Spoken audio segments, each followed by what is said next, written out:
Então, dando continuidade ao capítulo 5, que é bem-aventurados os aflitos. Hoje nós vamos ver o item 12 e 13, que é motivos de resignação. Então eu vou ler só um pedacinho, porque senão não dá tempo de comentar, que é um texto grande. E aí quem puder pode pegar pela internet, pode pegar, né? Mesmo aqui nós temos o Evangelho para poder emprestar, para poder, né? E na internet é só jogar o título, motivos de resignação, que vai vir esta lição de hoje. Então, motivos de resignação. Por estas palavras, bem-aventurados aflitos, porque serão consolados. Jesus indica, ao mesmo tempo, a compensação que espera aqueles que sofrem e a resignação que faz abençoar o sofrimento como prelúdio da cura. Essas palavras podem ainda ser traduzidas assim: deveis considerar-vos felizes por sofrer, porque as vossas dores neste mundo são a dívida das vossas faltas passadas. E essas dores suportadas pacientemente sobre a terra vos poupam séculos de sofrimento na vida futura. Deveis, pois, estar felizes, porque Deus transformou a vossa dívida, permitindo pagá-las presentemente, e o que vos assegura a tranquilidade para o futuro. Então, eu fui procurar no dicionário o que é resignação, né? É um substantivo feminino, submissão a alguém ou ao destino. É o ato de aceitar uma situação difícil ou indesejada, sem lutar contra ela. Pode ser uma forma de adaptação ou conformidade.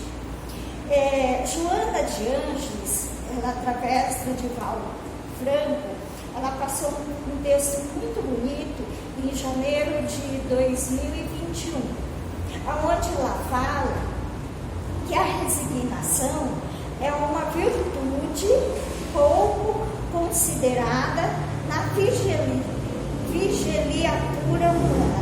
Aí eu fui procurar o que é vigiliatura humana, porque eu também não sabia.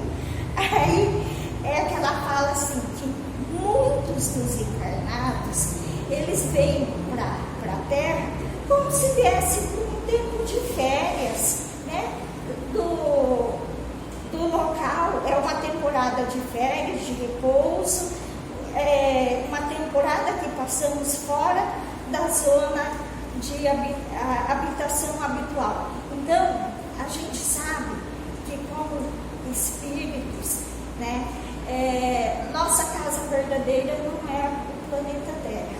O planeta Terra é a nossa morada quando encarnados, e se a gente for comparar o tempo que a gente passa aqui com a eternidade dos tempos, aqui é um pinguinho, é um sopro.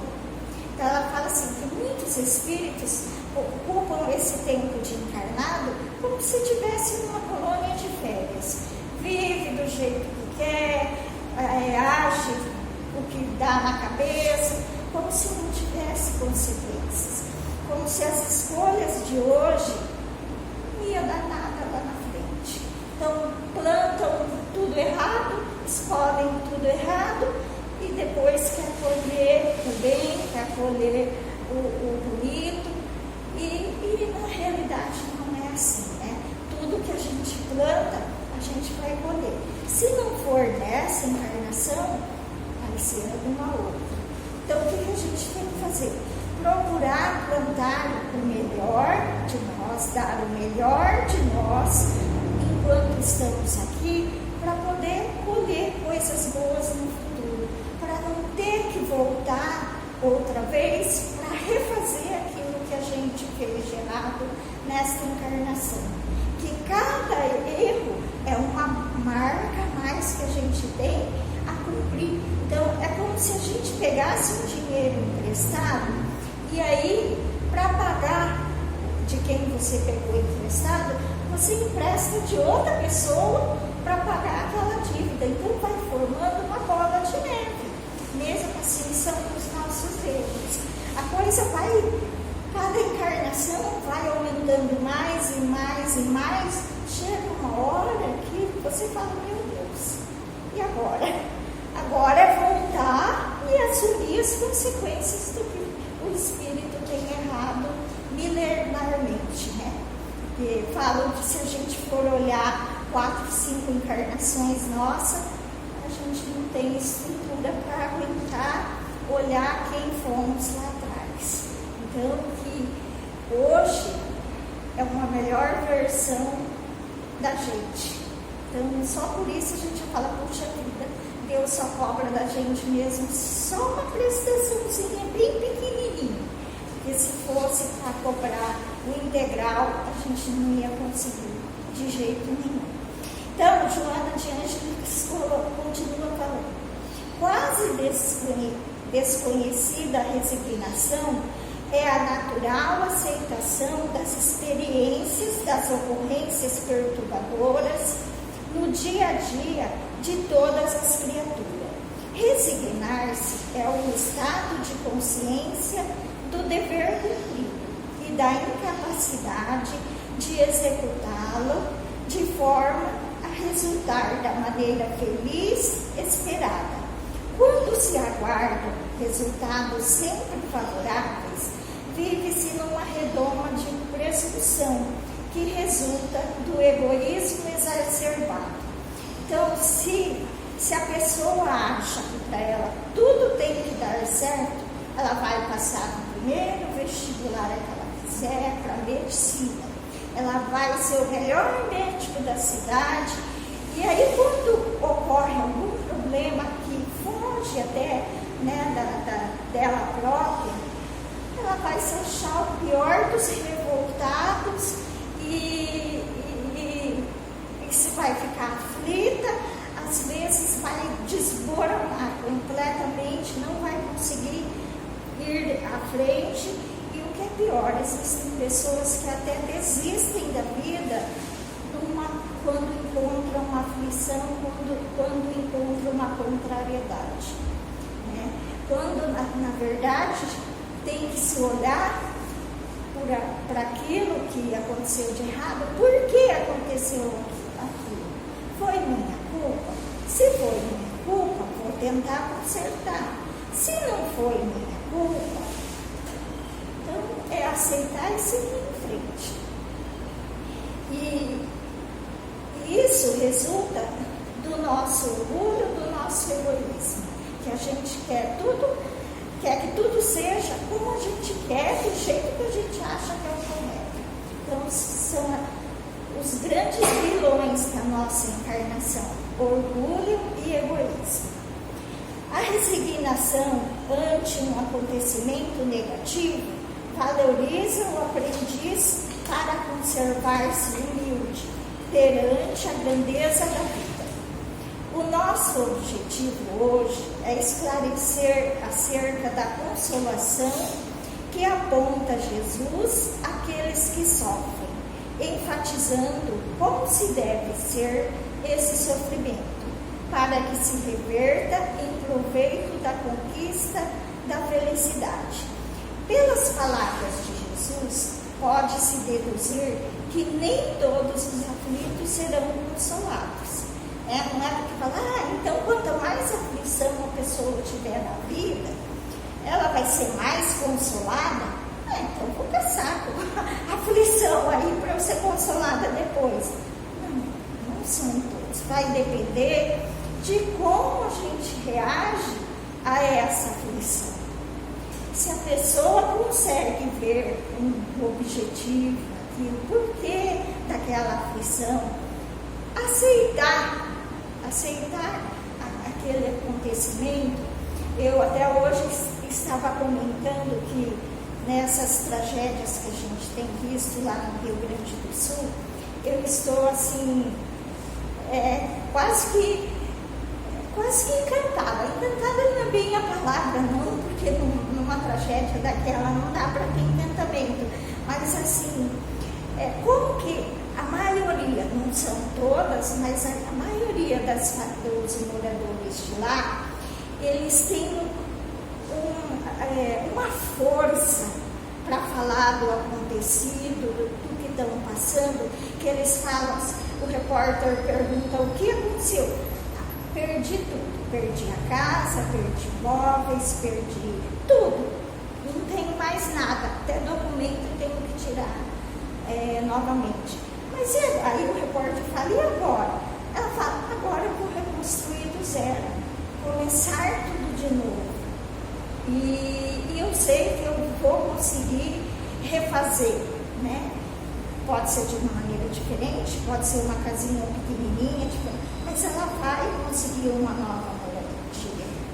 Eu até vi uma cena assim que me chamou muita atenção, era numa das cidades lá, não sei se era Pelotas, que cidade era, que o rio levou a ponte, levou todos os caminhos que para passar de uma cidade para outra, não é Pelotas não, mas eu esqueci o nome das duas cidades. Eu sei que uma fica de um lado do rio, a outra fica do outro lado do rio. E tem pessoas que moram desse lado e trabalham desse, e vice-versa. E aí o que o exército fez para o pessoal poder passar de um lado para o outro? Ele construiu uma ponte suspensa, que eles já têm pronta, né? Só montam ali e as pessoas passam por ali. Aí tinha um casal, uma bebezinha, passando por aquela. Aí o repórter perguntou, você achou difícil? Ele falou, sim.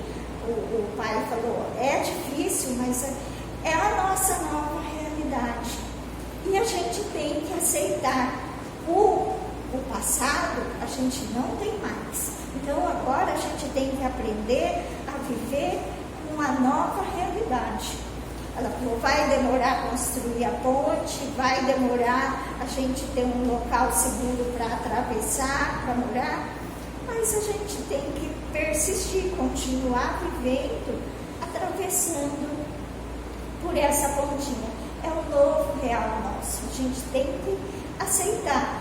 Eu achei aquilo assim tão consolador, tão resignado, porque enquanto vê outras pessoas só, por que Deus me castigou, por que me tirou tudo que eu tinha, por que levou, né, as minhas coisas, e ficasse chorando e culpando o governo que não tomou providência, culpando o local e um monte de outras coisas, não leva nada a querer achar um culpado.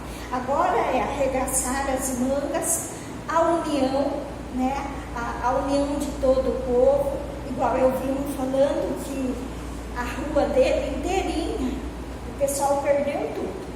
Mas ainda ficou, nas casas que ainda ficou em pé, que só levou os móveis, as coisas, mas a casa era bem sólida, então ainda dá para eles, um cozinha, consegue ir comprar mantimento num outro local lá seco, e eles fazem todas as refeições comunitárias, porque tem casas que não tem mais nada, não tem fogão, não tem nada. Quem ficou com pelo menos um fogão lá, pega, junta todo mundo e aquela rua inteira come num local só. Isso é ser resignado, é ser solidário. Então, e infelizmente o ser humano tem que mudar, felizmente, não é infelizmente, né? Felizmente vai ter que mudar para seguir essa nova realidade do planeta. Porque cada mês está acontecendo uma coisa no país, depois uma semana no outro país. Por exemplo, agora eu estava vendo que nos Estados Unidos já teve furacão, ciclone, não sei o que devastou cidades. Tem, sem falar nas guerras, né? As guerras causadas pelo próprio homem, pelo enlouquecimento, pela parte ainda bem, vamos dizer assim, mais preso ao material, à animalidade, que causa a guerra, a violência, as mortes. E continuando agora os nossos estudos aqui, que eu meio que devaguei. Pelas palavras de Jesus, pode-se deduzir que nem todos os aflitos serão consolados, mas somente os que sofrem resignadamente, aceitando a dor não como castigo, mas como corretivo dos erros do passado.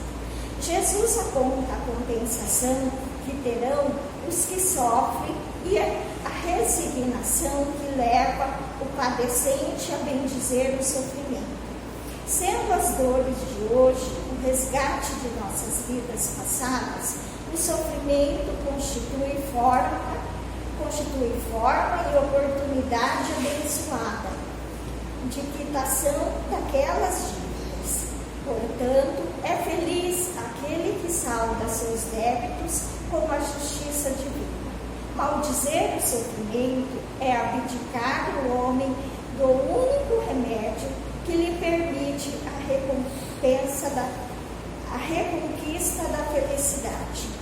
O sofrimento resignado permite ainda que apressemos nossa caminhada para Deus. As dores da terra, quando suportadas pacientemente, nos poupam séculos de sofrimentos na vida futura. O sofrimento, quando mais incisivo, mais evidencia a proximidade de cura, razão suficiente para que a suportemos com resignação.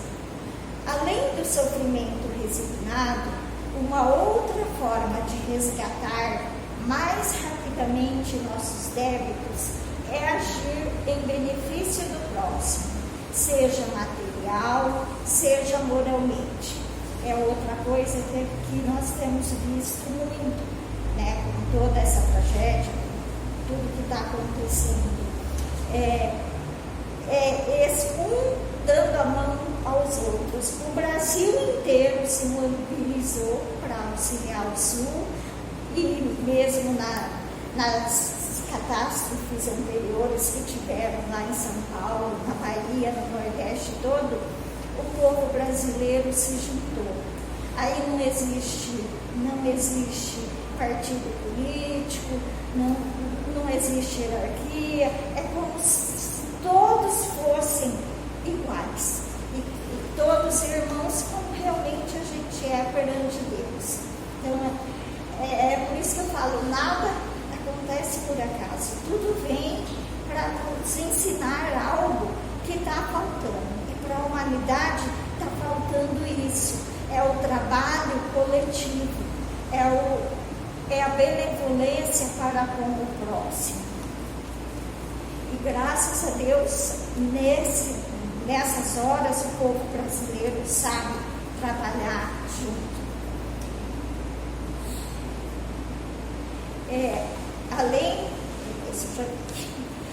Para ser feliz, não basta o sofrimento resignado. É necessário também o exercício do bem em favor do próximo. Aquele que não sofre resignadamente mostra-se insubmisso à vontade de Deus. Aquele que assim age, ao invés de saldar seus débitos, nova dívida contrai, edificando um futuro tormentoso. É aquele que eu falei antes, né? A mesma coisa que você paga uma dívida emprestando do outro e assim vai. Teremos de recomeçar absolutamente como se algum Criador que nos atormente pagássemos de novo por empréstimo. A compreensão da vida espiritual alivia o sofrimento, com certeza. Aquele que encara a vida terrena sob o prisma da vida espiritual passa a ver o sofrimento como algo passageiro e, portanto, mais suportável. A ele importa mais o futuro promissor que se avizinha. O homem pode suavizar ou aumentar o amargor de suas provas, conforme o modo por que encare a vida terrena. Então, se a pessoa acredita no mundo espiritual, que a vida continua, ela procura viver de uma maneira que vá auxiliá-la no depois, no pós-ver, né? Agora, quando a pessoa não acredita em nada, acha que só existe essa existência, a maioria das vezes ela nem liga se vai para o inferno, se vai para o céu, porque não dá para acreditar nas historinhas, né, de céu e inferno. Ela fala, não, isso é historinha da carochinha, que morreu, acabou. Já quem acredita, pelo menos, que vai sobreviver uma essência, que a gente não acaba aqui, ela já vai pensar melhor, falar, opa, mas se eu for ruim, se eu for mal, se eu matar, se eu roubar, algo ruim lá também vai acontecer. Ele pode nem saber dizer se é que vai para o céu, para o umbral, para onde seja, mas ele sabe que vai ter alguma consequência. E aí dá uma freadinha um pouco nos nossos instintos ainda, que são muito animalizados. Ainda temos muito ainda da época que a gente era das cavernas, andando com um porrete e batendo nos outros e catando a mulher do outro pelo cabelo, e assim era, né? E infelizmente ainda temos muito dentro de nós lá, escondidinho, mas a qualquer momento esse instinto ainda animalizado pode aparecer, e é onde a gente vê os crimes hediondos, as coisas horrorosas que acontecem por aí. Então, temos que procurar viver de acordo com o que Jesus nos ensinou. Podemos suavizar nossas provações moderando nossos desejos, evitando a inveja, o ciúme, a ambição, dando à vida material o valor relativo que lhe é peculiar. Acima de tudo, aceitando as provas com resignação e praticando o bem ao próximo. Daí tira ele uma calma e uma resignação tão úteis à saúde do corpo quanto à da alma. E concluindo, aflições são resgates perante a justiça divina, decorrentes de erros do passado. Aceitá-las com resignação é quitar-se. No entanto, blasfemar é adiar o pagamento e contrair novos débitos. Bom, eu agradeço a todos, era o que eu tinha para passar, e agradeço a todos. Que Deus abençoe a todos.